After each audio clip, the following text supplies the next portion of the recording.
Ini kita lajukan saja ya, sebab yang ini mudah. Nah, terus aywa membaca tahiyat akhir, jangan disenyapkan saja. Naam. Tak boleh berdiri membaca tahiyat akhir. Tu yang katanya duduk tu. Duduk apa? Paling afdal duduk tawarruk. Apa dia duduk tawarruk? Kita minta seorang santri sekejap. Siapa yang badan sedap sikit? Maksudnya kalau duduk tawarruk dia terpacak tegak, supaya jangan tinggalkan sunnah ini. Siapa yang boleh? Yang tolong pilih Ustaz ayat seorang, tapi badan kalau boleh jangan yang besar-besar lah, yang sedap. Santri.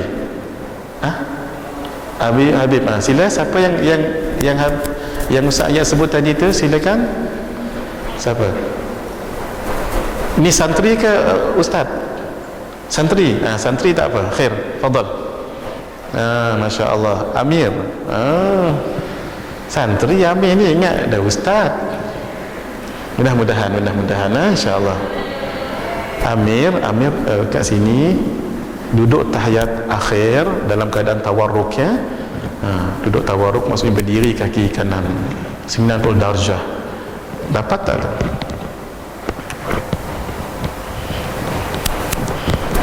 Mohon maaf ya. Bismillahirrahmanirrahim. Bismillahirrahmanirrahim. Ini Amir, tegakkan lagi. Tegakkan kaki kat sini sudah. Yang ni dia bawa macam ni. Ini adalah muslimat. Nampak tak muslimat? Cuba kita menyerong sikit kiblat kita. Kat sana kiblat. Sini betul duduk juga, duduk macam biasa. Nampak tak kaki yang berdiri tu? Usahakan berdiri, usahakan begini. Ini adalah duduk tawarruk, bukan tawarruk yang paling afdal sekali. Dan kaki ini jangan dilurus. Kaki ini jangan dilurus begini. Muslimah nampak tak juga? Tu nampak tu. Tu kaki siapa tu? Kaki Amir. Terima kasih Abang Haji. Tu tepat. Kaki ni jangan buat lurus macam ni. Sunat kaki ni dilengkungkan. Sebab lengkung. Sebab falsafah solat adalah semuanya menuju ke qiblat. Ni pun sama kaki ni. Ni tegak kalau boleh. Baik. Sudah? Baik. Stay dulu. Ada satu perkara yang jangan kita ambil mudah. Ini guru kita Syekhuna Syekh Nuruddin selalu peringatkan. Beliau sangat ghayur benda ni. Ghayur ni cemburu. Kalau ni tak dibuat, beliau selalu tegur macam ni. Tolong diingat untuk solat subuh dengan solat maghrib. Tolong diingat. Siapa jadi imam baik, sembahyang seorang-seorang baik, ataupun memang dia jadi imam, jangan ditinggalkan sunnah ini. Apa dia? Dua sunnah ni selalu ditinggalkan orang. Tengok untuk solat subuh dengan solat maghrib. Setelah kita salam ana baca salam, nanti Amir salam. Assalamualaikum warahmatullahi. Boleh kita baca Allahumma inni as'aluka ridhaka wal jannah. Assalamualaikum warahmatullahi wa a'udzubika min sakhatika wan nar. Kalau guru kami Syekh Nuruddin tak sapu muka, tapi sebahagian guru kita menyapu muka. Taib. Kemudian duduk stay kat situ, jangan dirongkaikan kaki. Ni yang saya nak sebut ni. Jangan dirongkaikan kaki macam ni. Keadaan begini jangan dirongkaikan kaki. Macam mana kita duduk tahiyat akhir untuk subuh dengan maghrib, jangan dirongkaikan. Katalah Amir sakit kaki, katalah ya, lalu beliau tak boleh tegakkan kaki kanan, cuba lepaskan kaki kiri, kaki kanan Amir. Macam mana saya tengok tu? Lepaskan begitu. Sebab kaki beliau sakit. Atau beliau tidak boleh duduk begitu oleh kerana crowded, tempat itu crowded dalam saf. Beliau cuma dapat duduk iftirash antara dua sujud. Tegakkan kaki Amir. Ini cara duduk antara dua sujud yang paling tepat dalam dunia. Ini paling tepat dalam dunia. Nah, katalah kaki Amir sakit, maka kaki kanan Amir dilepaskan. Cuba Amir, macam tu. Nah, baik. Kerana kaki beliau sakit ataupun kerana crowded, beginilah beliau duduk tahiyat akhir. Untuk apa ni? Subuh dengan maghrib. Jangan dirongkaikan. Hatta ada kerusi tak? Amir tolong sekejap ambil kerusi. Hari ini kita suruh Amir dapat pahala lebih hari ini. Yang ni kalau kita tidak intibah, nanti sampai bila-bila kita lupa. Tolong jangan dilupa ni. Siapa yang ikuti kami secara live ini pun jangan dilupa ni. Baik Amir dekat depan ni. Sekarang Amir solat duduk untuk tahiyat akhir. Duduk atas kerusi saja, duduk macam biasa, kaki diluruskan nombor 11.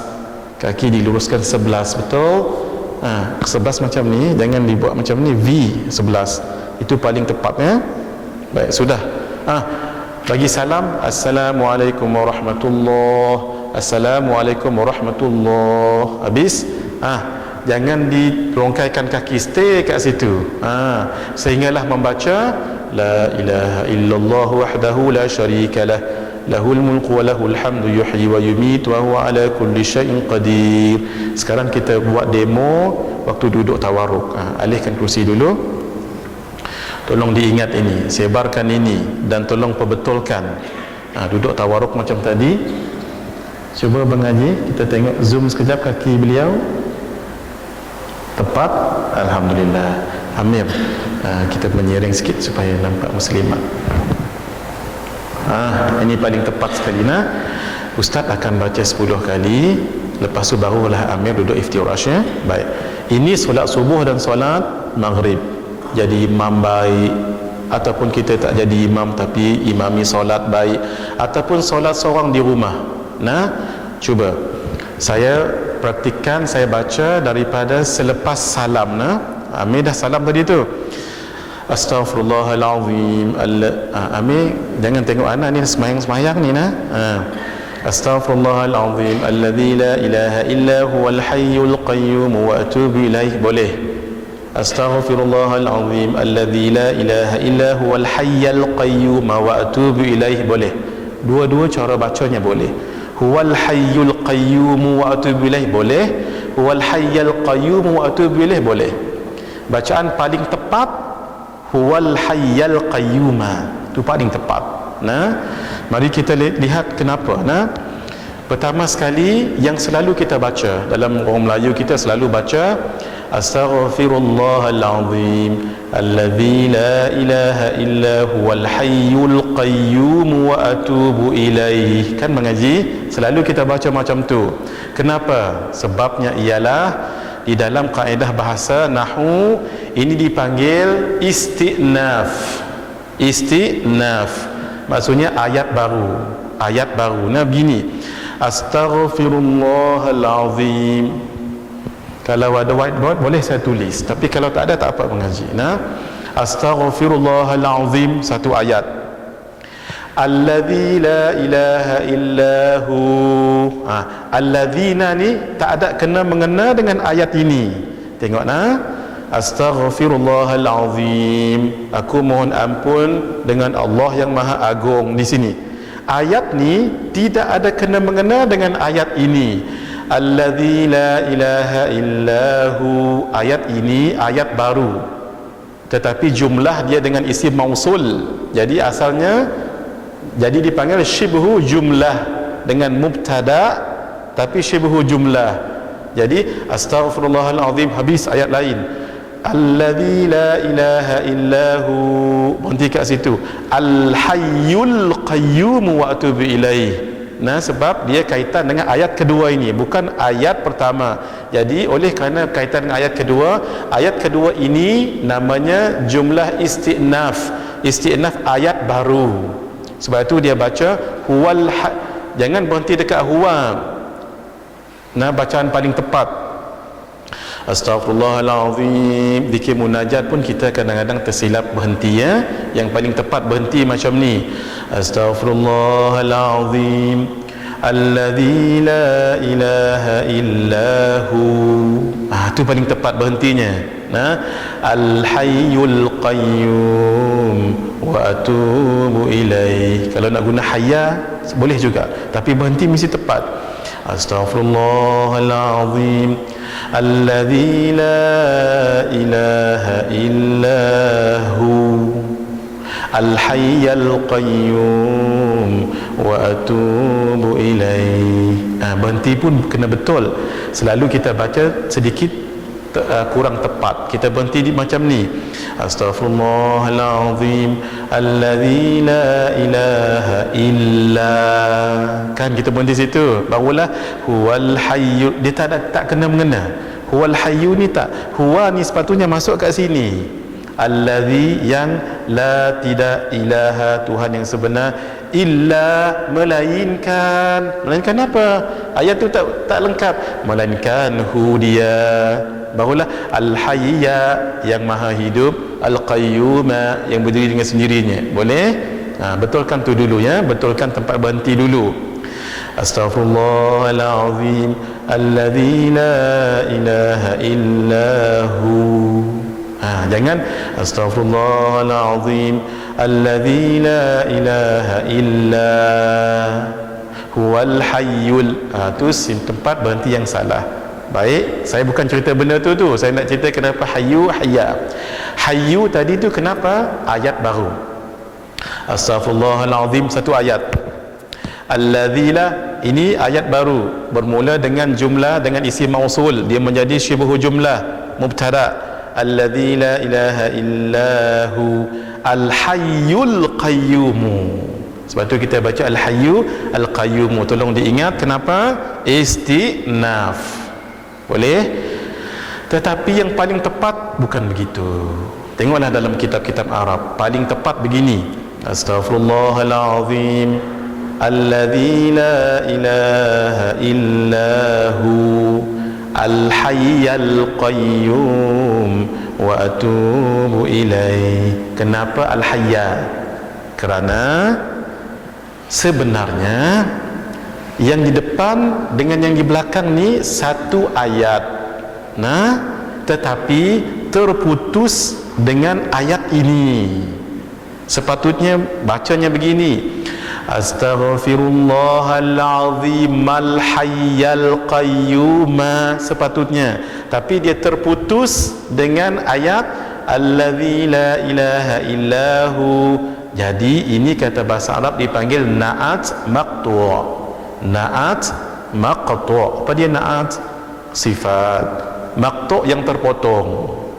Sepatutnya kalau tak ada ayat ini, astaghfirullahalazim al-hayyul qayyum, tapi dia terpotong dengan ayat ini.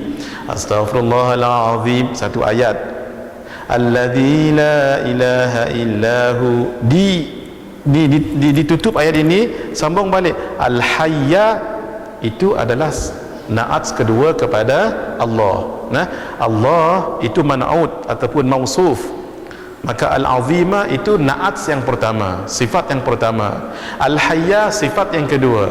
Al-qayyuma sifat yang ketiga. Boleh? Jadi kesimpulannya ialah boleh tak baca dua-dua? Boleh, tapi kena tahulah makjahnya. Kalau kekalkan apa yang Kak Jah dah baca tu, astaghfirullahalazim, tapi dalam kekalkan kena betul tempat berhenti ya. Astaghfirullahalazim alladzi la ilaha illahu al-hayyul qayyum wa atubu ilaih. Kalau tak sekaligus lebih mudah ya. Astaghfirullahalazim alladzi la ilaha illa huwal hayyul qayyum wa atubu ilaih. Boleh, tapi yang lebih tepat sekali astaghfirullahalazim alladzi la ilaha illa huwal hayyul qayyum wa atubu ilaih. Kesimpulan dua-dua boleh baca, tapi kena ingat ya, al-hayyul qayyum istinaf, ayat baru. Al-hayyul qayyum itu namanya na'at maqtu'. Boleh? Yang saya nak ceritakan begini, boleh ya? Astaghfirullahalazim alladzi la ilaha illa huwal hayyul qayyum wa atubu ilaih. Astaghfirullahalazim alladzi la ilaha illa huwal hayyul qayyum wa atubu ilaih. Saya guna hayyana kerana saya dah biasa. Astaghfirullahalazim alladzi la ilaha illa huwal hayyul qayyum wa atubu ilaih. Ini bermula 10 kali. dah kaki tadi. La ilaha illallah wahdahu la syarika lah, lahul mulku wa lahul hamdu yuhyi wa yumiitu wa huwa ala kulli syai'in qadir. Satu. La ilaha illallah wahdahu la syarika lah, lahul mulku wa lahul hamdu yuhyi wa yumiitu wa huwa ala kulli syai'in qadir. 7. Kita nak 10 tadi kan. La ilaha illallah wahdahu la syarika lah, lahul mulku wa lahul hamdu yuhyi wa yumiitu wa huwa ala kulli syai'in qadir. 9. Standby ya. La ilaha illallah wahdahu la syarika lah, lahul mulku wa lahul hamdu yuhyi wa yumiitu wa huwa ala kulli syai'in qadir. Baru rongkaikan. 1. Cantik. Macam tu. Bila dirongkaikan, menghadaplah ke arah makmum. Cuba dengan 2 cara. 180 darjah. Cuba terus menghadap makmum. Betul-betul 180 darjah. Ini satu riwayat. Satu riwayat tengah-tengah 90 darjah. Cuba ni Amir tengah kita. Ada 2 riwayat. Pipi menghadap ke arah makmum, satu lagi terus menghadap ke arah makmum. Cuba hadap terus ke makmum. Ini lebih sunnah. Kenapa? Nabi akan perhatikan siapa yang tak solat berjemaah dengan kami ni, saya akan bakar rumah dia. Kalau tuan imam begini, siapa yang tak sembahyang, mai kita bakar rumah dia. Tengok-tengok rumah imam dulu terbakar. Hang nak bakar rumah orang, kita beli punya lah mahal lah ni tiba-tiba hang nak bakar.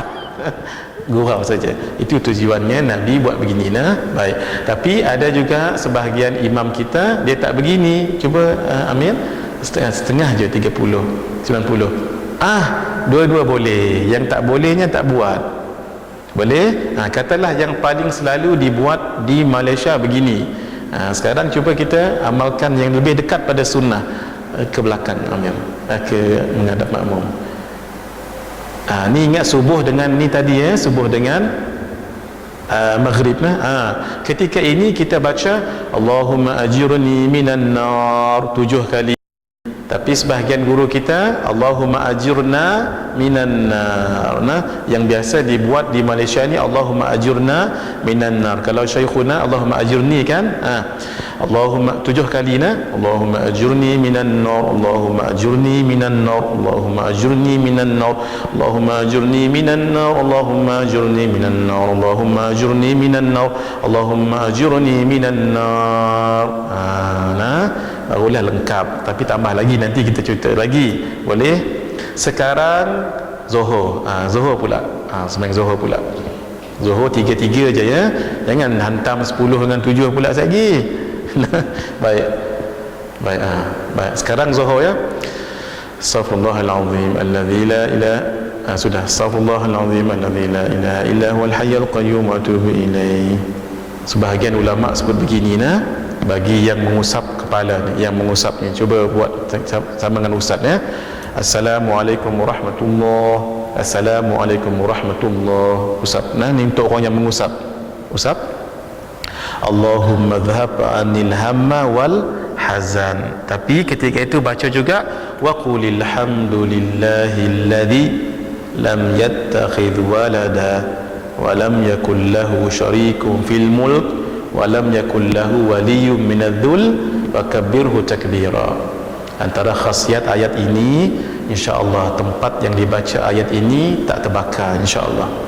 Nanti kereta sebelum kita nak mengaji kan, baca ayat ini, insya-Allah tak terbakar. Di rumah pun baca juga. Antara khasiat ayat tadi tu, surah apa tu tak ingat saya. Surah apa? Isra di belakang tu kan, wa qulil hamdulillahilladzi lam yattakhidh waladan wa lam yakul lahu syarikun fil mulk wa lam yakul lahu waliyyun minadh-dhul wa kabbirhu takbira. Sekarang kita 3 kali Amir. Astaghfirullahalazim. Sudah. Astaghfirullahalazim alladzi la ilaha illa huwal hayyul qayyum wa atubu ilaih. Astaghfirullahalazim alladzi la ilaha illa huwal hayyul qayyum wa atubu ilaih. Astaghfirullahalazim alladzi la ilaha illa huwal hayyul qayyum wa atubu ilaih. Habis. Kat belakang. Allahumma ajurna minan nar, Allahumma ajurna minan nar, Allahumma ajurna minan nar 3 kali. Allahumma antas salam sampai akhir. Kemudian subhanallah jangan tak baca. 33. kali, Alhamdulillah 33 kali, kemudian Allahu Akbar 33 kali, maka cukupkan la ilaha illallah wahdahu la syarikalah lahul mulku wa lahul hamdu yuhyi wa yumiit wa huwa ala kulli syai'in qadir. Jangan lupa tu nanti kita ada kesempatan, nanti kita akan demo untuk lebih lengkap lagi. Tolong ustaz-ustaz ataupun imam-imam jangan tak buat benda ini. Guru kita selalu pesan, jangan jadikan kita asbab sunnah Nabi terkubur, kata beliau. Saya di mana-mana pun saya sebutkan benda ni tapi untuk lengkap nanti bila bab solat nanti. Terima kasih ni Amir, mohon maaf ya. Besar pahala Amir, satu Malaysia tengok. Kaki Amir tadi satu Malaysia tengok. Bismillahirrahmanirrahim. Terus duduk sudah tadi ya, membaca terus.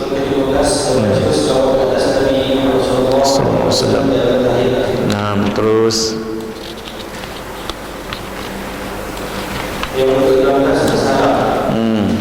salam ni Assalamualaikum tu paling ringkas, tapi mesti baca dengan tepat. Assalamualaikum warahmatullah. Siapa yang baca salah batal. Contoh Assalamualaikum, dia jadi drama Melayu. Assalamualaikum, batal. Tapi di sebelah kiri Assalamualaikum tu tak batal, sebab itu sunnah hay'ah. Yang pertama itu wajib. Contoh Assalamualaikum, Assalamualaikum, batal. Apa harus dibuat? Allah batal sembahyang saya. Jangan terus batal, tak, ulang balik. Assalamualaikum, Assalamualaikum. Itu malas sangat tu, alang-alang lah. Assalamualaikum warahmatullahi. Imam ketika bagi salam Assalamualaikum warahmatullahi, niat ini untuk makmum saya dan untuk siapa pun makhluk di sebelah kanan saya. Apa makhluk tu? Wallahu alam. Makmum ketika bagi salam sebelah kanan Assalamualaikum, niat jawab imam. Niat saja, jangan Waalaikumsalam. Niat Assalamualaikum, makmum ni Assalamualaikum warahmatullahi, niat jawab salam imam. Assalamualaikum warahmatullahi, ini untuk orang yang ada siapa-siapa pun makhluk di sebelah kirinya. Itu baik. Terus baik, boleh kita laju sedikit lagi. Bismillahirrahmanirrahim. Mari kita lihat tingkatan niat. Faslun an-niyatu thalathu darajatin in kanat as-salatu fardan wajaba qasdul fi'li wat ta'yin wal fardiyah, wa in kanat nafilatan muaqqatan karatibatin aw dhati sababin wajaba qasdul fi'li wat ta'yin, wa in kanat nafilatan wajaba qasdul fi'li faqat. Ia ada tiga yang pertama itu sangat fardu atau qasad tu apa? Sahaja aku. Terus melakukan solat ta'yin, melakukan jenis solat. Ya, mesti sebut fardu, jangan tak sebut fardu. Terus yang kedua, jika solat yang ada waktu seperti solat rawatib. Apa dia rawatib tersusun? Rawatib tu bagi pada dua. Satu qabliyah, dua ba'diyah. Atau solat yang mempunyai sebab. Maka wajib qasad berniat melakukan solat dan ta'yin. Berkata dia sebab. Wajib, qabliyah, ba'diyah kena tentukan. Terus yang ketiga, jika solat rawatib mutlak, iaitu solat yang tidak ada waktu dan sebab, maka wajib qasad melakukan solat secara.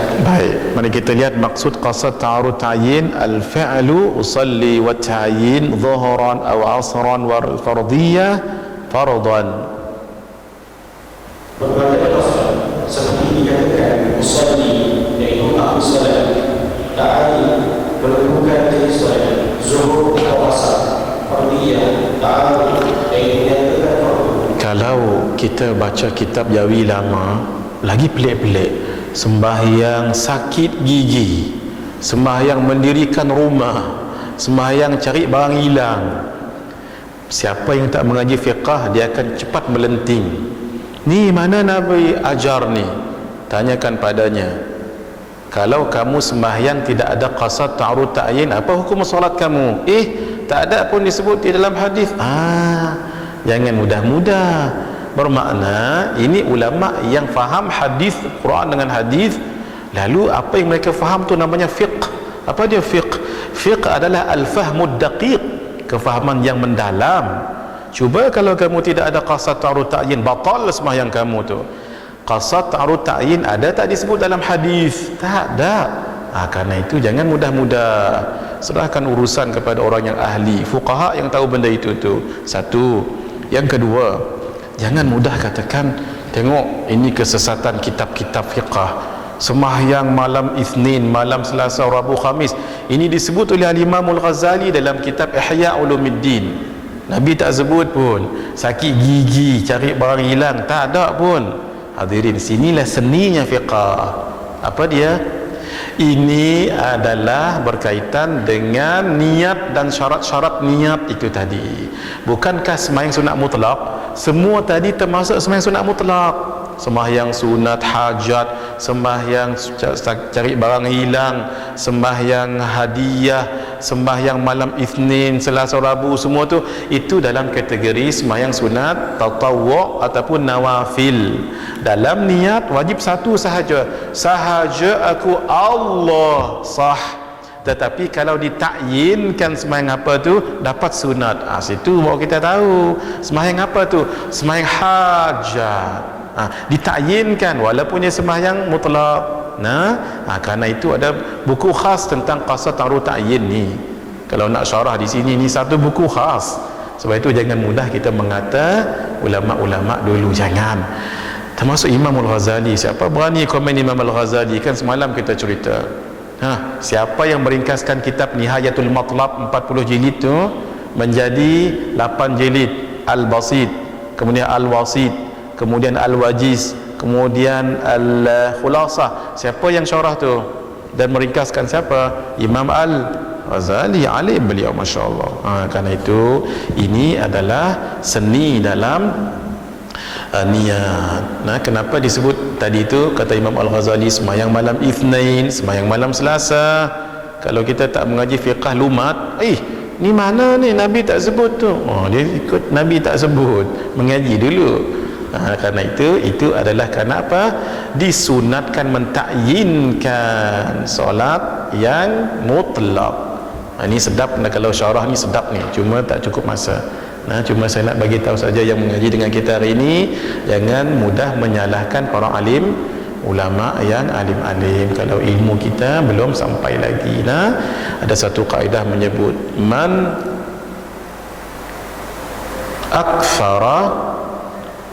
kathurat tila'uhu qalla i'tiraduhu wa man qallat tila'uhu kathura i'tiraduhu. Siapa yang banyak membaca kurang bangkangannya, siapa yang kurang membaca membangkang saja kerjanya. Man kathura ittila'uhu qalla i'tiraduhu wa man qalla ittila'uhu kathura i'tiraduhu. Boleh? Man kathura ittila'uhu qalla i'tiraduhu wa man qallat tila'uhu kathura i'tiraduhu. Sebab dia alif tu alif wasal, jadi kita lajukan saja. Izinkan dalam pukul 12.40 syab kita berhenti insya-Allah. Bismillahirrahmanirrahim. Syarat sah takbiratul ihram. Faslun. Syurutu takbiratul ihram 16. An taqa halatal qiyam fil fardhi wa an takuna bil arabiyyah وأن تكون باللفظ الجلالة ولفظ أكبر أو الترتيب بين اللفظين وألا يمد همزة الجلالة وعدم مد باء أكبر وألا يشدد الباء وألا يزيد واوا ساكنة أو متحركا بين الكلمتين وألا يزيد واوا قبل الجلالة وألا يقف بين كلمتي التكبير وقفة طويلة ولا قصيرة wa an yusmi'a nafsahu jami'a hurufiha, bubuhkan barisnya hurufiha, wa dukhulul waqti fil muaqqat wa iqa'uha halal istiqbal wa alla yakhilla biharfin aw min hurufiha wa ta'khiru takbiratil ma'mum an takbiratil imam. Terus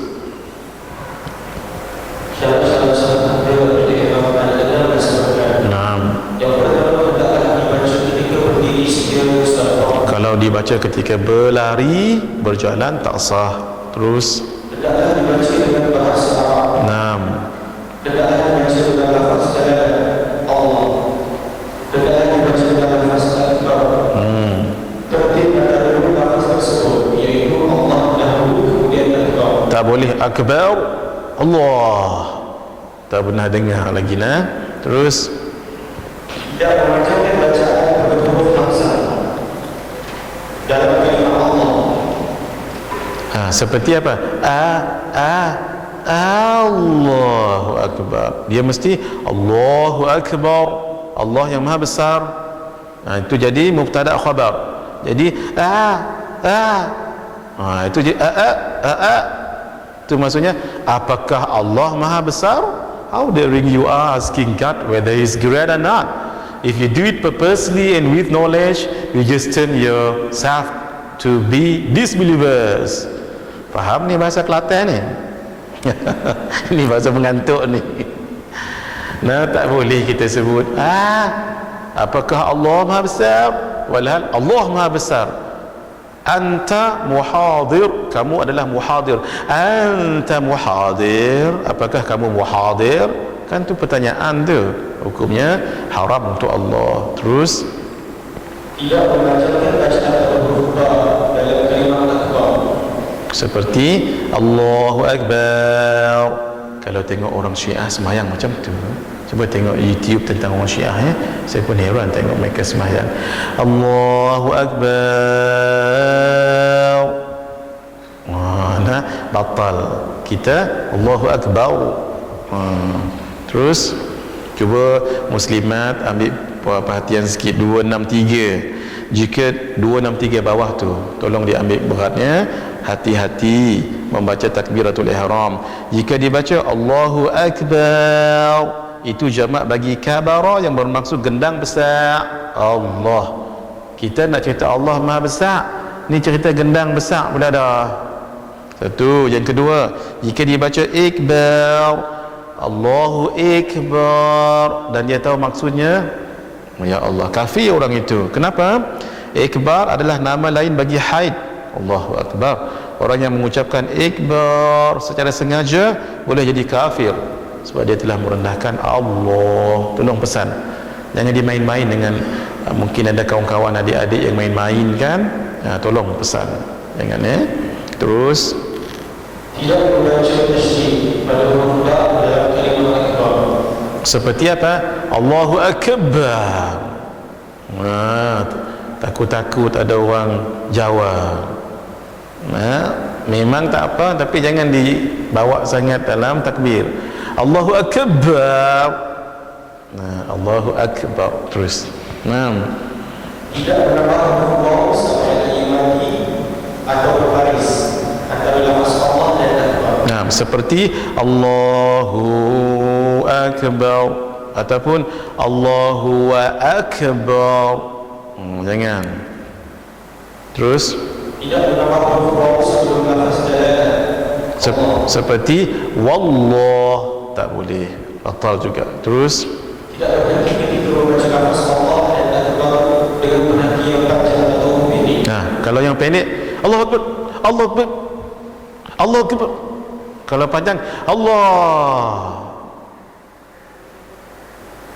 diam lama dia diam. Mana dia pi akbar. Ni lama, menyelam lama sungguh. Baik, terus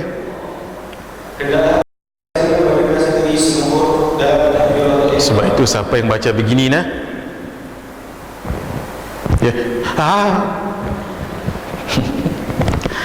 je bunyi, bar tak bunyi, batal. Dia mesti dengar habis. Jangan bar Tak, mana pergi yang tengah tadi tu. Nah, ataupun aku apa? Orang sebelah tu kata, hang cakap apa? Batal sembahyang ni. Dia pun batal juga. Nah, terus janganlah sembahyang zuhur pukul 11. Sembahyang zuhur pukul 11 tak masuk waktu lagi. Terus membacanya dalam keadaan menghadap kiblat. Nah, Tidak merasa atau mengubah satu huruf pun dari huruf dalam keadaan huruf. inilah yang sebut tadi, jangan diubah-ubah. Sebab tu kena talaqi. Jangan malulah, jangan malu ya. Terus ada satu tanbih dekat sini. Imam Al-Ghazali mengatakan khusyuk itu bukanlah syarat sah dalam solat, tetapi kalau tak khusyuk dalam takbiratul ihram, batal takbiratul ihram. Kalau tak diulangi, batal semula ya. Khusyuk bukan syarat sah solat, tetapi kalau tidak khusyuk ketika takbiratul ihram, batal takbiratul ihram, tak diulangi, batal solat. Khusyuk sembahyang kita kadang-kadang banyak tak khusyuk, termasuk yang bercakap ni lah nah. Tetapi dalam takbiratul ihram jangan tak khusyuk. Allah, bersungguh-sungguh sikit. Allahu akbar, bersungguh-sungguh sikit ya. Saya ulang balik, Imam Al-Ghazali sebut khusyuk itu bukan syarat sah solat. Kalau khusyuk itu syarat sah solat, ramai orang batal solat kerana ramai orang tak khusyuk. Tetapi jangan tidak khusyuk ketika takbiratul ihram, kerana yang membatalkan takbiratul ihram kalau tidak diulangi, batal solat. Terus syarat sah membaca suratul Fatihah, kita berhenti sini ya. Faslun syurutul Fatihati 'asharatun at-tartib wal muwalat wa mura'atu hurufiha wa mura'atu tashdidatiha wa alla yaskuta saktatan tawilatan wala qasira yaqsidu biha qat'a al-qira'ah wa qira'atu kulli ayatiha wa minha al-basmalah wa 'adamu al-lahn al-mukhil bil ma'na wa an takuna halat al-qiyam fi al-fardhi wa an yusmi'a nafsahu al-qira'ah wa alla yatakhallalaha dhikrun ajnabiyyun. Naam. Syarat membaca Al-Fatihah ada 10 perkara. Naam. Yang pertama Tertib seperti yang dah disusun dalam Fatihah itu. Terus kedua muwalat. jangan berhenti terlalu lama. Yang ketiga memelihara huruf-hurufnya. Naam. Yang keempat memelihara tasydid-tasydidnya. Nah, yang ini tak boleh tidak, dikena syafahatan, dikena syafawi nah. Terus Yang kelima tidak berhenti dengan berhenti yang lalu atau berhenti sekejap dengan langsung memutus bacaan. naam. Yang keempat membaca semua ayat yang masukkan kesalahan. Dalam mazhab kita Asy-Syafi'i, kalau kita sembahyang dengan mazhab Hanafi, macam mana? Dia jadi imam, kita jadi makmum. Dalam solat berjamaah, ikutan kita adalah keyakinan makmum. Kalau makmum rasa dia baca kot, cuma dia tak baca kuat, sah solat. Kalaulah makmum rasa yakin dia tak baca solat, maka batal solat. Jadi dia buat macam mana? Mufaraqah. Begitulah. Cuma ada fatwa daripada ulama di Mesir ya. Kan di Mesir tu ulama mazhab Hanafi ramai, mazhab Syafi'i pun ramai juga. Nah, tapi dalam bab begini mereka memfatwa sebahagiannya sah. Nah, kalau tidak setiap kali nak solat kena mufaraqah saja. Nah, sebab keadaan mereka begitu. Di Malaysia alhamdulillah, kita di Indonesia pun ditakdirkan bermazhab Asy-Syafi'i. Naam. Yang ketujuh tidak membaca dengan bacaan yang salah. Lahan yang boleh mengubah makna Al-Fatihah. Nah, Yang kedelapan membacanya dalam keadaan berdiri bagi solat fardu. ingat tu solat fardu tu wajib berdiri untuk fardu tadi, untuk baca Fatihah. Terus Yang kesembilan orang yang membacanya sendiri hendak mendengar seluruh bacaan Al-Fatihah. biarlah kuat sedikit, tapi jangan kuat sangat. Ada orang di tempat hamba Allah ni, kalau dia baca ya Allah, orang kelima dengar. Astagfirullah. Kalau dia baca, orang kelima. Saya sendiri pernah terganggu sedikit. Tapi saya tak nak sebut cerita tu lah, saya tak nak sebut tempat tu lah. Saya jadi imam, makmum di belakang saya tu dia terkenal dengan kuat baca. Ya Allah. Jadi saya dah habis baca Fatihah, saya pun baca wadduha wal laili idza saja. Kan waktu tu makmum dia akan baca apa? Dia akan baca suratul Fatihah kan. Saya baca wadduha dan nak habis dah tu.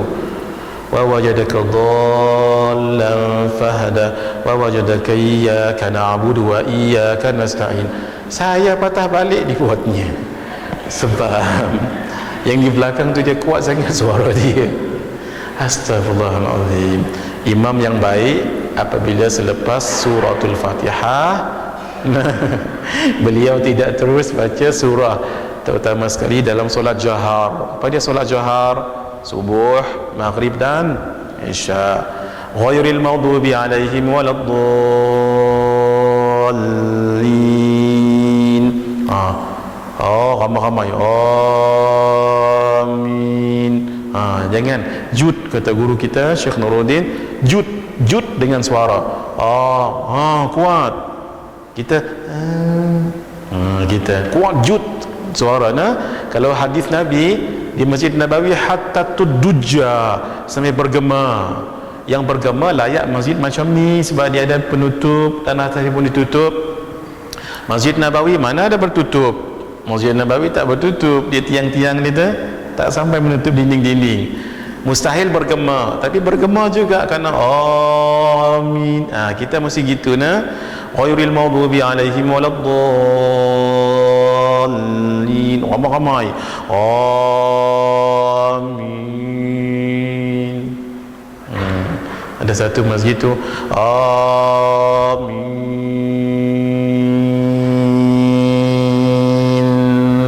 lama betul lagi tu sampai sekarang masjid tu. Mungkin ada dah orang tegur, mungkin dah terbiasa kan. Boleh terus yang akhir. Yang sebelum tidak bisa lagi dengan zikir atau sebutkan tasydid. Baik, tasydid dalam surah Al-Fatihah kita sambung insya-Allah ya, selepas makan. Kalau ikut cara kita sekarang ni rasanya tak sempat kita khatam sampai habis, tapi jangan risau, selama sempat yang mana kita berhenti kat situlah. Sempat yang mana tu, tapi kita ijazahkan juga insya-Allah. Jangan balik kita ijazahkan juga sampai kat mana-mana tu. Insya-Allah. Sebenarnya tak banyak mana pun kalau saya tidak syarah panjang sangat, tapi kalau tak syarah pun tak sedap juga kan. Gitu. Baik, kita sambung lagi insya-Allah selepas ini. Sedikit mohon maaf, ada Lakin Central di belakang sana, wakaf saham Lakin Central. Ini kalau kita nak buat amal jariah boleh. Untuk di Lakin Central tu kan kemudahan pula, orang pergi ke sana kemari musafir. Kalau kita nak berwakaf boleh tanya dengan ada dua orang ustaz kat sana tu. Serendah RM10 pun boleh katanya. Ini macam sedekah jugalah, tapi ini nanti digunakan untuk kemudahan di Lakin Central tu. Saya dah pergi Lakin Centralnya dengan sumbangan-sumbangan orang ramai, cantik. Surau dia pun dah cantik dah sekarang. Jadi betapa pahala kita kat situ. Kalau asbab duit kita tadi, tempatnya jadi cantik, bagus, kemudahan solat pun selesa, tandas dan sebagainya, tempat orang boleh pergi. Walaupun nampak macam keduniaan, tetapi orang yang pakai kawasan di situ, contoh nak ziarah mak, dengan asbab duit kita tadi selesa, mereka kita menghubungkan mereka dengan mak, dengan guru ke nak belajar jauh-jauh ke, asbabnya sedekah kita juga tadi. Bolehlah nanti tuan-tuan bertanya-tanya dengan ustaz di belakang tu ya. Baik. Hadza wabillahi taufiq wal hidayah. Wassalamualaikum warahmatullahi wabarakatuh. Minta maaf seminit, ada soalan rupanya. Adakah mesin basuh automatik yang 7 kg dikira boleh menyucikan pakaian dan tak perlu dibilas lagi? Dia tak kira sama ada 7 kg, 8 kg. Yang penting begini, yang dikatakan najis tadi tu, kalau yang kotor tak masalah. Yang kotor tak payah bilas, tak apa aja, sebab dia tidak melibatkan najis. Yang melibatkan najis, tolong diingat, mesti hilang bau, rasa dan warna. Tengoklah mesin tu tadi macam mana. Kalau dia boleh hilang tiga perkara ini, silakan sahaja. Jawab ini sebab ada guru kami jawab tak boleh. Almarhum Ustaz Fadli Yamani kata tak boleh. Cuma dilihat mesin tu macam mana, mesin automatik tu macam mana, airnya tu macam mana tu. Jadi nak jawab soalan ni terlalu umum sangat. Terlalu umum sangat. Tapi untuk keluar daripada khilaf, al-khuruju minal khilafi mandubun, kaedah keluar daripada khilaf itu satu yang sangat baik untuk kita yakin macam mana setelah nanti kita bilaskan semua sekali tu, rendam lagi yang itu tu, kemudian keringkan, masuk, tinggal kita spin sahaja lagi, lebih tenang kita. Itu untuk yang ada najis ni. Yang kotor-kotor jangan risau lagi, yang kotor-kotor yang tak ada najis insya-Allah bersih, jangan risau. Ini cerita kalau ada najis anak-anak tadi ataupun najis bapa anak, apa-apalah, manalah kita tahu kencing dan sebagainya tu. Ini yang kita risau. Kalau yang kotoran saja tak mengapa, boleh.